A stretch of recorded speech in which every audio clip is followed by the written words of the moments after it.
네, 여러분 반갑습니다. 국제무역사를 통해서 저를 인사드리게 되네요. 저는 최두원 관시사고요. 올해로 벌써 이제 11년 차가 돼갑니다. 그래서 무역의 최전선을 외로이 지키고 있었습니다. 아무튼 국제무역사를 통해서 여러분들을 만나게 돼서 진짜 반갑습니다. 자, 이 국제무역사 되게 오묘한 시험이에요. 굉장히 묘합니다. 뭐가 묘하냐면 특히나 저 같은 뭐 문돌이들을 비롯해서 전 문과생 경영학과 졸업했거든요. 거의 대부분의 이제 문돌이들은 국제무역사라는 자격증에 대해서 알고 있어요. 그리고 또 실제로 많이 준비도 하죠. 근데 주변 사람들을 보면 또 합격했다라는 얘기는 뭐 쉽게 잘 안 들려요. 그래서 굉장히 오묘한 시험이기도 하고 어떻게 보면 무역의 세계에 첫 발을 내딛는 안내자, 길잡이 역할을 하는 시험이 또 국제무역사입니다. 그래서 일단 축하부터 해야 돼요. 뭐냐면 저같이 잘 가르치는 사람하고 여러분처럼 이제 습득력이 빠른 사람, 이해력이 좋은 사람, 혹은 열정적인 사람 이렇게 만났으니까 당연히 케미가 있겠죠. 그래서 국제무역사 뭐 이거 합격하는 건 뭐 일도 아니에요. 어차피 저희가 열심히 하면 당연히 합격할 거고요. 저는 뭐 여러분들한테 큰 거 바라지 않아요. 뭐냐면 예습은 자제해 주시고 물론 하겠다라고 여러분들께서 부득불 맘먹으시면 제가 뭐라고 할 길은 없어요. 근데 예습은 괜히 이 영상 보기 전에도 스트레스 받으면 여러분들 건강에 안 좋으니까 여러분들 복습 정도만 그리고 최대한 수업 시간에 집중만 하시면 분명히 합격합니다. 다행스럽게도 우리 국제무역사가 뭐 만점 받으라는 시험이 아니잖아요. 그래서 여러분들께서 합격하시기에는 충분한 제가 팁을 계속 드립니다. 그러니까 여러분들 걱정 마시고 잘 따라와 주시면 되겠어요. 자, 그래서 첫 번째 수업 시간인데 갑자기 제가 정색하면서 진도를 또 나가면 여러분도 마음이 불편하고 저도 굉장히 겸연쩍어지기 때문에 간단하게 오리엔테이션 그거 한번 시간 갖고 그 다음에 본격적으로 진도를 나가도록 할게요. 자, 국무사 같은 경우에는 지금 과목들을 보시면 알겠지만 총 4개의 과목으로 돼 있어요. 첫 번째, 자, 이게 첫 번째 과목, 그 다음에 결제, 돈 얘기하는 거죠. 그 다음 세 번째, 무역계약, 그 다음에 네 번째, 이 무역의 모든 내용들을 한번 영어로 잘 알고 계신지. 왜냐면 이 무역의 언어라고 하는 게 결국에는 영어인 거잖아요. 세계 공통어가 이제 영어인 만큼 영어 능력을 여러분들께서 갖고 계시냐 이걸 물어보는 게 당연한 거죠. 그런데 우리가 또 괜히 영어라고 해서 너무 부담 가질 필요는 없어요. 왜냐면 여기서 말하고 있는 영어라고 하는 건 사실 어휘예요. 어휘. 그래서 내가 전 문법이 좀 약한데요. 뭐 리스닝이 약한데요. 리스닝은 나오지도 않아요. 뭐 저는 라이팅이 조금 버거운데요. 이건 뭐 여러분들께서 걱정을 붙들어 매셔도 돼요. 왜냐면 어휘 싸움이기 때문에 결국에 어휘라고 하는 건 여러분들한테 친숙하게 몇 번이 반복이 되면 내가 아는 것 같아요. 그리고 제가 아는 것처럼 만들어 드립니다. 그래서 그거는 내가 영어 부족하다라고 해서 괜히 쫄 필요가 없어요. 여러분들 그 당당하게 수업 시간에 임해 주시면 되는 거고 그러면 이 국무사 같은 경우에는 이 4가지 과목을 보는데 이 4가지 과목 중에서 여러분들을 아마 가장 곤혹스럽게 할 그 친구들 같은 경우에 아마 요 친구가 아닐까. 두 번째 과목 대금 결제하고 외환실무 결국에는 이 돈 얘기하는 이 과목들인데 여기서 좀 꽈락률이 많이 나옵니다. 그래서 여러분 아까 보셨죠? 합격하려면 평균 60점 나와야 됩니다. 60점. 그 다음에 꽈락이 없다. 그 다음에 꽈락이라고 하는 게 40점 미만을 얘기하는 거죠. 그래서 이 두 번째 과목에서 40점 미만이 나오는 케이스들이 제일 많아요. 그래서 여러분들께서 좀 주의를 하시고 물론 걱정하실 필요 없다. 여러분들 어떻게든 합격시켜 드린다.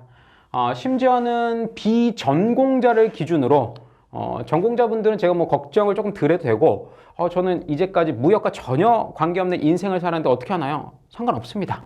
저도 경영학도였었는데 관세사 일을 하고 있고 무역과 관련된 업무를 11년째 하고 있으니까 뭐 전공 뭐 살릴 수 있으면 좋죠. 근데 여러분들께서 비전공자라고 해도 정말 빨리 합격하셨던 분들 중에 한 3주 정도? 3주에서 한 4주 정도 이렇게 시간을 들이시면 합격하시더라고요. 그래서 내가 무역에 대해서 전공자네, 전공자가 아니네 이것 때문에 괜히 마음의 짐을 질 필요가 없어요.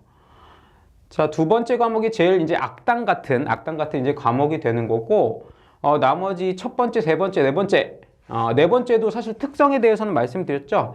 이 동그라미 1번, 2번, 3번 엄밀히 따지면 여기 2번하고 3번 있죠. 이 2번하고 3번의 내용을 영어 버전으로 낸 게 이 마지막 과목의 무역 영어이고, 그 다음에 무역 규범 같은 경우에는 사실 법 내용이에요. 법. 전 뭐 알고 있습니다. 여러분들 법 없이도 잘 사셨던 아주 준수한 시민의식을 지닌 분들이라는 걸 알고 있어요. 그런데 우리가 무역 업무를 보면서 무역과 관련된 법을 알아야지 여러분들 나중에 이제 무역 현장에 뛰어드셨을 때 법을 계속 준수하는 정말 준법 정신이 투철한 무역인이 되실 거잖아요. 자, 그렇기 때문에 여러분들 법 반드시 알아야 되는데 이것도 조금 부담스러워합니다. 양이 많아요. 첫 번째 과목 같은 경우에 조금 양이 많아서 좀 부담스러운데 우리가 나오는 거 위주로 합니다. 나오는 거 위주로. 왜냐면 저는 여러분들한테 이 국제무역사를 통해서 여러분들의 뭐 학문적인 지식이라든지 뭐 이런 것들을 요하지 않습니다. 이 시험 자체가 그래요. 자, 이 시험 같은 경우에는 여러분들께서 무역 업무를 보시는데 최소한의 지식, 덕양, 덕목 이런 것들을 이제 보고 있기 때문에 자, 법 과목인 거고 무역 결제 같은 경우는 이제 돈인 거죠. 돈. 그래서 대금 결제. 대금 결제 같은 경우에는 뭘 생각하시면 되냐면 여러분들께서 이제 편의점 가셔가지고 뭘 잔뜩 삽니다. 그러면 그냥 나오면 어떻게 돼요? 절도. 그때는 이제 철컹철컹 이제 경찰서를 가셔야 되는데 자, 여러분들께서 물건을 샀으면 돈을 내야 됩니다. 돈. 이거는 뭐 돈 내야 되는 건 당연한 건데 뭐를 생각하시면 되냐면 자, 여러분들께서 돈을 지불하는데 이제 수단이 여러 가지가 있어요. 요즘 뭐 거의 안 쓰죠? 현찰, 캐시. 캐시로 대금을 지급하셔도 돼요. 그 다음에 뭐 신용카드로 지불하셔도 돼요. 그 다음에 삼성페이로 지불하셔도 돼요. 하다못해 티머니로 지불하셔도 돼요. 자, 돈을 내야 된다라고 하는 건 지금 변하지 않았는데 돈을 내는 방식에 있어서는 우리 일상생활에서도 이렇게 다양하단 말이에요. 하물며 무역의 세계에서는 오죽하겠냐고요. 자, 그래서 대금 결제라고 하는 건 물건을 샀으면 돈 내야 된다. 그러면 돈 내는 방식에는 어떤 것들이 있고 이 방식마다 각각의 특징들이 있겠죠. 장점도 있고 단점도 있고. 그래서 그거를 이제 여러분들께서 배우시는 거고, 그 다음에 외환 실무. 여기서 이제 두드러기 알러지가 나는 분들이 있어요. 저 같은 이제 말로만 사는 특히나 문돌이 출신 같은 경우에는 숫자가 나오면 아주 쥐약이야. 숫자가 나오면. 왜냐하면 이 외환 실무에서는 사실 가장 핵심적으로 다루는 게 뭐냐면 환율이에요. 환율. 우리나라에서는 환율이 중요할까요? 중요하지 않을까요? 소름 끼치게 중요하죠. 우리 얘기 들어보신 분들도 있으실 테지만 IMF 들어봤어요? IMF 때문에 환율이 엉망진창이 돼서 굉장히 우리나라가 돈 꾸러 댕기느라고 굉장히 모욕적인 세월을 지내기도 했습니다. 그래서 환율을 제대로 아는 것은 무역인이 되기 위해서 가져야 될 굉장히 중요한 덕목이에요. 그래서 이 환율 위주로 합니다. 이것도 뭐 숫자가 나온다고 해서 우리가 괜히 뒷목 잡고 쓰러질 필요는 없습니다. 이것도 최소한 여러분들께서 알아듣기 편하게 제가 쉽게 설명을 드리도록 할게요. 그 다음에 무역 계약, 그 다음에 운송, 그 다음에 보험입니다. 계약하고 운송하고 보험은 우리가 뒤에서 제가 국제무역사 시험의 특성을 다시 한번 설명드리면서 제가 안내를 드리도록 할게요. 자, 어때요? 제가 간략하게 설명을 드리긴 했지만 그래도 국제무역사가 뭘 나한테 물어볼 거구나 라고 하는 건 어느 정도 감이 잡히죠. 그래서 조금 더 우리가 자세하게 살펴보려면 실제 무역이 어떻게 이루어지는지 한번 우리가 찬찬히 쫓아가 보면 국무사 시험을 이해하는 데 굉장히 도움이 됩니다. 자, 무역의 이해라고 되어 있는데요. 이거는 이제 실무적인 측면에서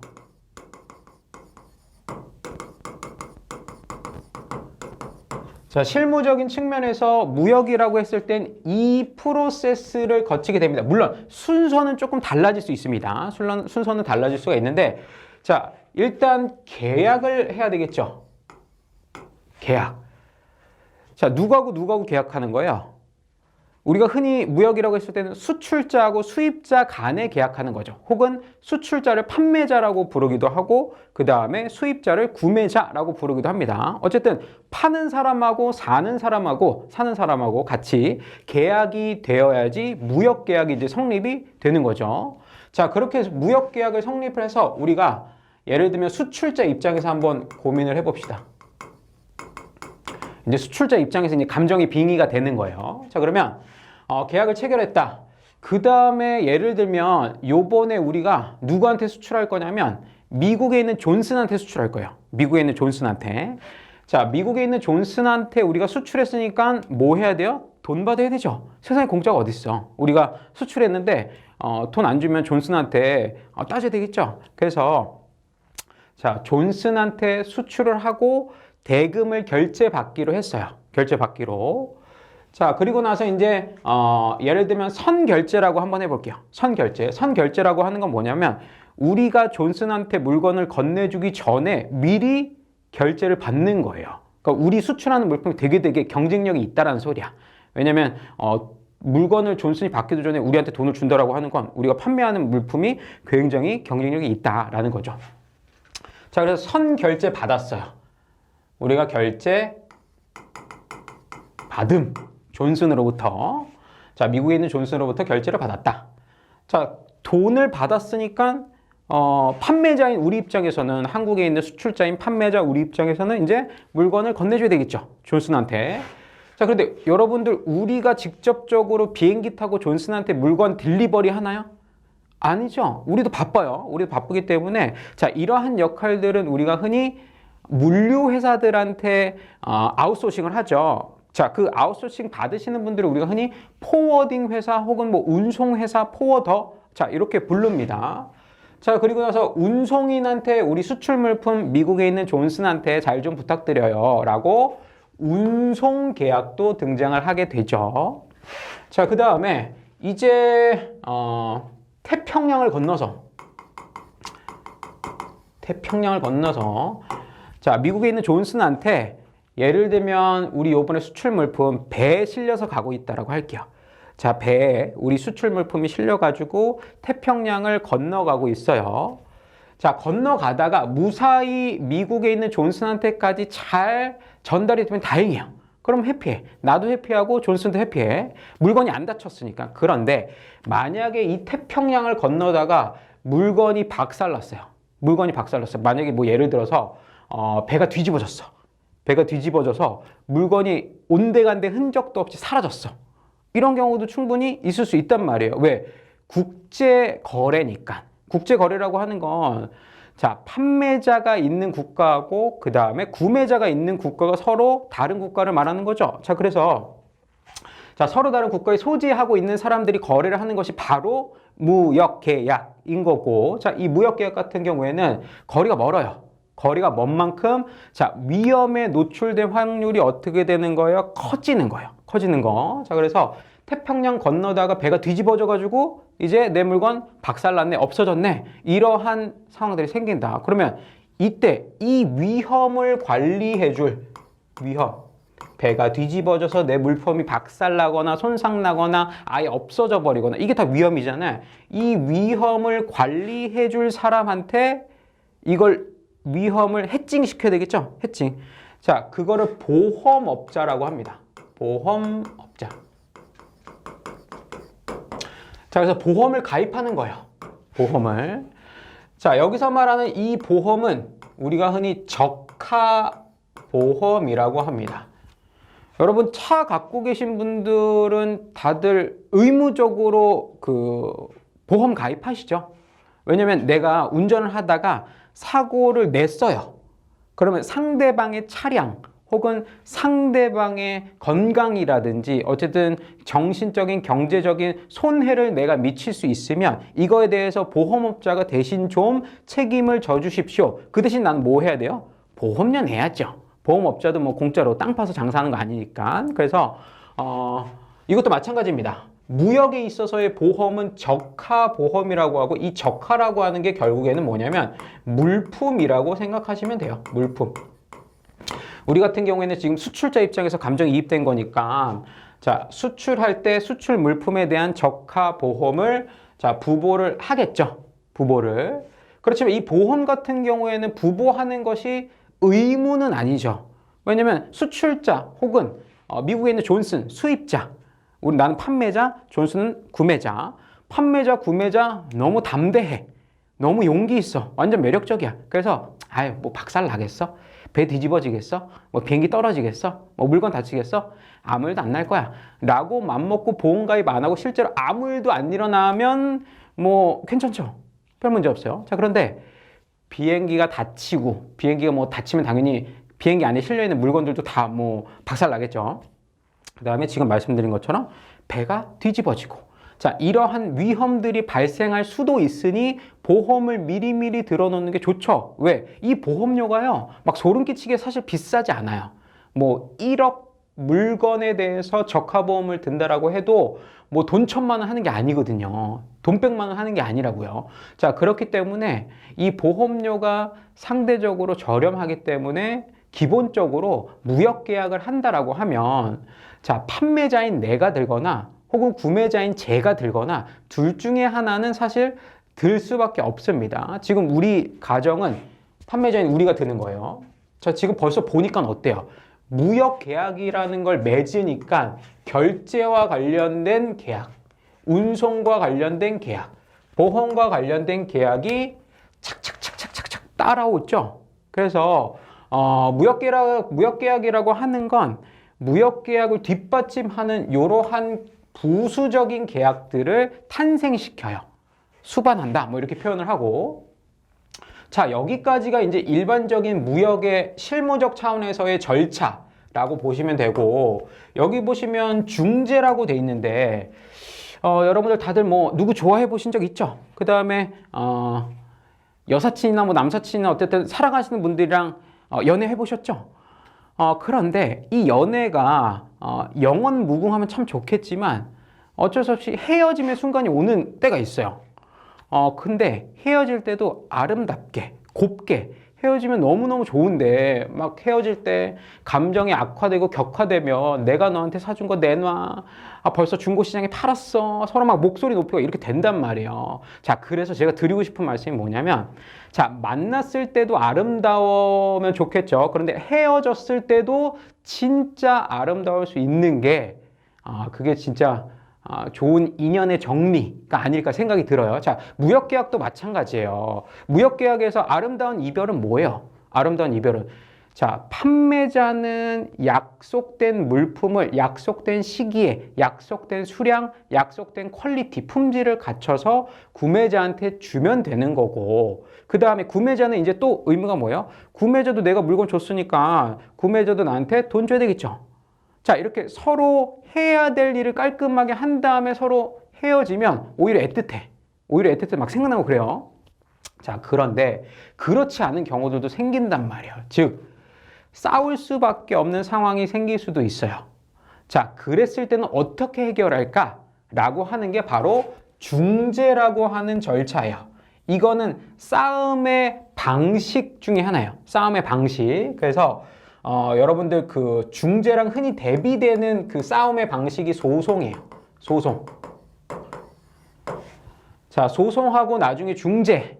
이거 한번 비교, 대조 해봐서 서로 장단점을 한번 추려 볼 텐데요. 자, 일반적으로 우리가 무역이라고 했을 때는 계약 체결하고 그 다음에 돈 얘기, 그 다음에 딜리버리 해야 되니까 운송, 그 다음에 가다 보면 위험하니까 자, 보험, 그 다음에 자, 여기까지 해서 깔끔하게 서로의 의무가 끝나면 싸울 일이 없죠. 그런데 얼굴 붉힐 일이 있을 수도 있다. 자, 그럴 때는 중재라고 하는 방식에 의해서 우리 좀 세련되게 싸우자. 너무 막 진흙탕 싸움 하지 말자라고 이렇게 할 수도 있죠. 그래서 이게 무역의 실무적인 측면입니다.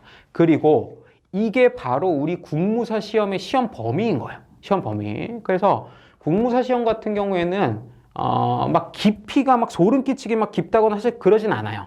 다만 범위가 찰방찰방 좀 넓어. 그래서 공부해야 될 양이 만만치가 않아요. 그래서 제가 말씀드렸죠. 봤다라고 하는 사람은 엄청 많아. 근데 막상 붙었다라고 나한테 뻐기거나 자랑하는 친구들은 몇 안 돼요. 생각보다. 그래서 여러분들 이게 만만한 시험만은 아니야. 만만한 시험만은. 자, 그 다음에 이거는 실무적인 측면에서 국제무역사 시험 범위에 대해서 제가 안내를 드릴 겁니다. 순서에 맞춰가지고. 물론 이 순서를 무조건 따르지는 않는다. 자, 다음 뭐냐면 법률적인 측면에서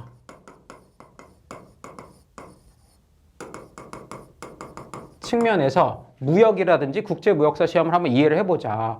아까 보셨겠지만 무역 규범 있었죠. 무역 규범. 자, 무역 규범 같은 경우에는 자, 법률적인 문제들을 물어보는데 이 친구들을 우리가 흔히 뭐라고 하냐면 무역과 관련된 5대 법령이라고 불러요. 대한민국 법이죠. 대한민국의 관세법, 대한민국의 대무역법, 외환거래법, FTA 특례법, 환급특례법. 자, 이 친구들을 대한민국의 5대 무역 법, 무역 관련 법 이렇게 불러요. 자, 그래서 각각의 법들마다 역할이 있어요. 그러니까 서로 달리 존재를 하겠죠. 얘네들의 특성을 파악하는 것도 국무사하고 무역 관련된 업무 혹은 시험, 성격 이해하는 데 굉장히 도움이 돼요. 관세법은 뭐 하는 법인지 띡 나오죠. 여러분들 특히나 관세 같은 경우에는 수입할 때 내는 경우가 많죠. 여러분들 수출할 때 대한민국에서 관세 걷습니까? 안 걷어요. 주로 수입할 때 관세를 납부하라고 합니다. 그래서 관세법은 말 그대로 수입할 때 적정한 관세 혹은 적정한 관세를 어떻게 걷어들이는지 절차적인 측면에서 다루고 있어요. 그 다음에 또 한 가지 중요한 게 그걸 이제 관세 부가 징수 이렇게 표현을 한 거고, 그 다음에 수출입 물품의 통관이에요. 통관. 여러분들 그 간혹 가다 보면 밀수입 혹은 밀수출 이라고 하는 범법 행위를 저질러 가지고 뭐 쇠고랑 차는 케이스들, 뭐 벌금 무는 케이스들, 이거를 뭐 신문 기사 뉴스로 보신 적이 있을 겁니다. 그래서 이거는 관세법을 결국에는 어겼다라는 거예요.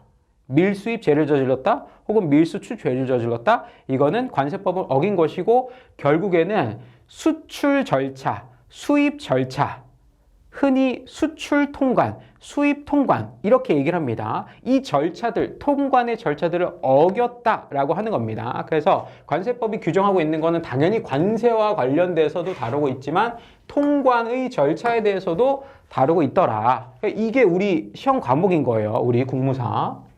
자, 그 다음에 대외무역법 같은 경우에는 사실은 대외무역법은 뭐 같냐면 아빠법이에요. 아빠법 같아요. 아빠법. 그래서 굉장히 세세하게 얘기하고 있다라기보다 좀 굵직굵직하게 이야기를 하고 있는 편입니다.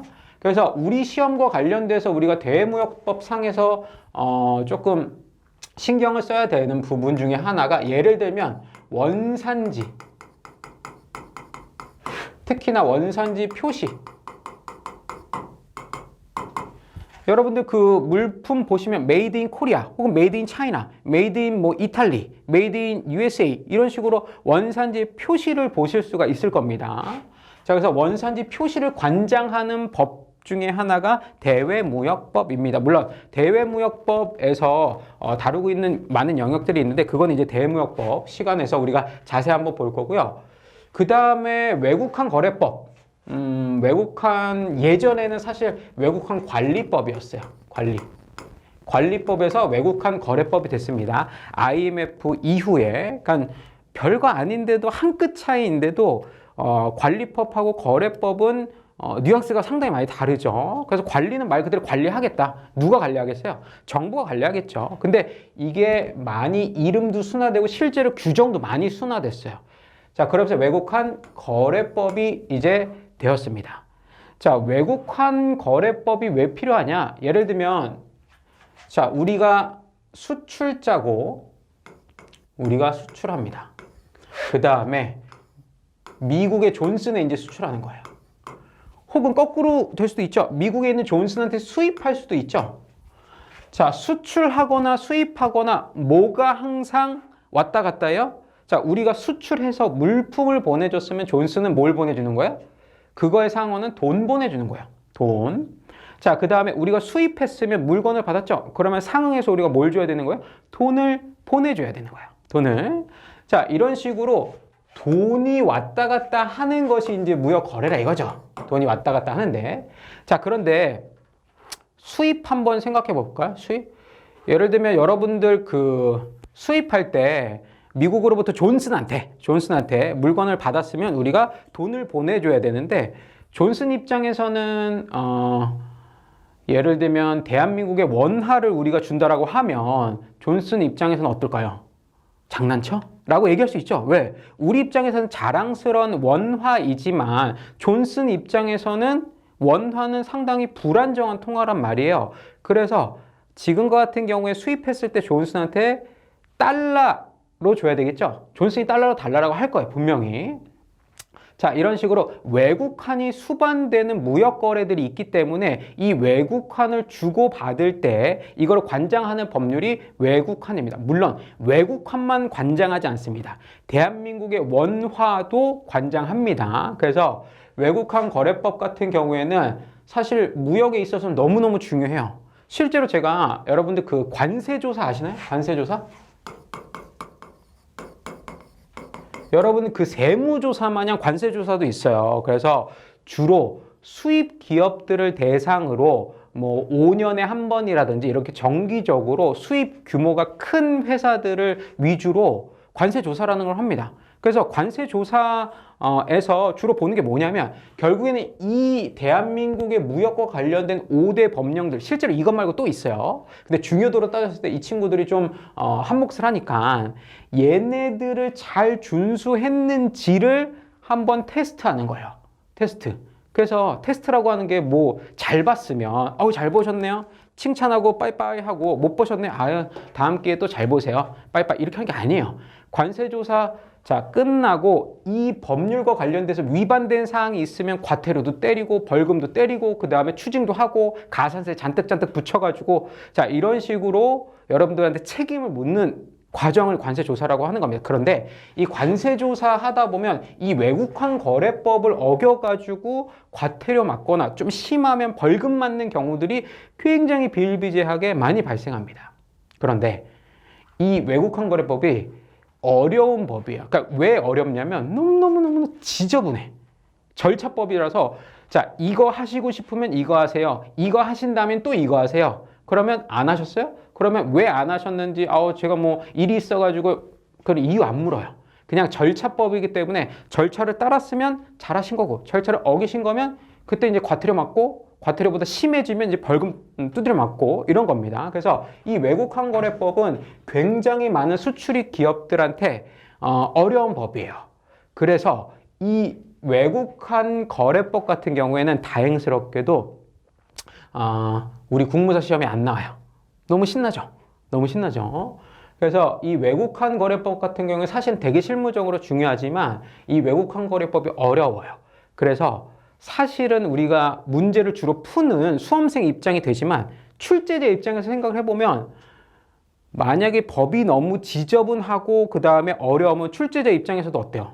내기가 어려워요. 그래서 외국환 거래법 같은 경우에는 중요한 무역과 관련된 법이지만 다루지 않는다. 그 대신 우리는 뭘 한다? 자, 환율을 중심으로 하고 있는 외환 실무 이걸 한다. 외환 실무. 다행이죠.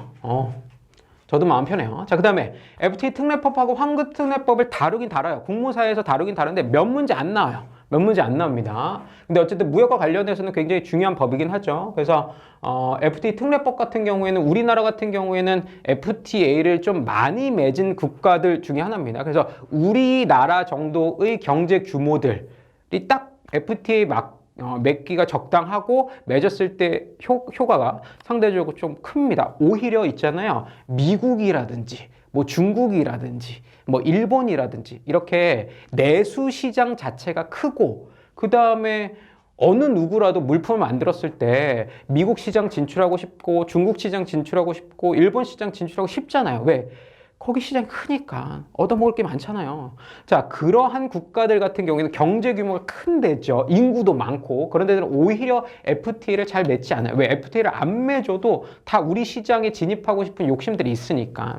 자, 반면에 우린 사정이 좀 많이 다르죠. 그래서 FTA 특례법에서는 말 그대로 FTA와 관련된 내용을 이제 담고 있는데 FTA 특례법에서 이제 중요한 건 원산지입니다. 원산지. 우리 시험에서 많이 다루진 않는다. 예를 들면 한미 FTA를 보면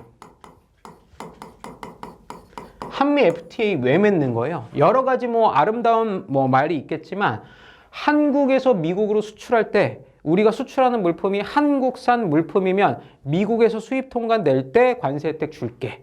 거꾸로 우리 물품이 관세 혜택 받았죠. 저쪽 동네에서, 미국 동네에서. 반면에 미국에서 수출해가지고 미국산 물품이 우리나라로 수입됐다. 우리나라에서 수입 통관될 때 관세 혜택 줄게. 왜? 우리는 한미 FTA를 맺었으니까 서로 절친한 사이가 되기로 했지. 절친한 사이는 뭘로 확인하지? 관세 혜택. 그러니까 낮은 세율 주겠다 이거예요. 자, 그때 제일 중요한 게 원산지입니다. 제가 좀 전에 말씀드렸던 게 한국에서 수출하는 그 물품이 한국산 맞아? 미국에서 수출해서 우리나라로 수입되는 그 물품이 미국산 맞아? 이거 너무너무 중요합니다. 그래서 이 원산지와 관련된 내용들을 많이 물어본다. 그러니까 원산지 결정 기준이라고 표현하는데 이러한 것들을 많이 다룬다.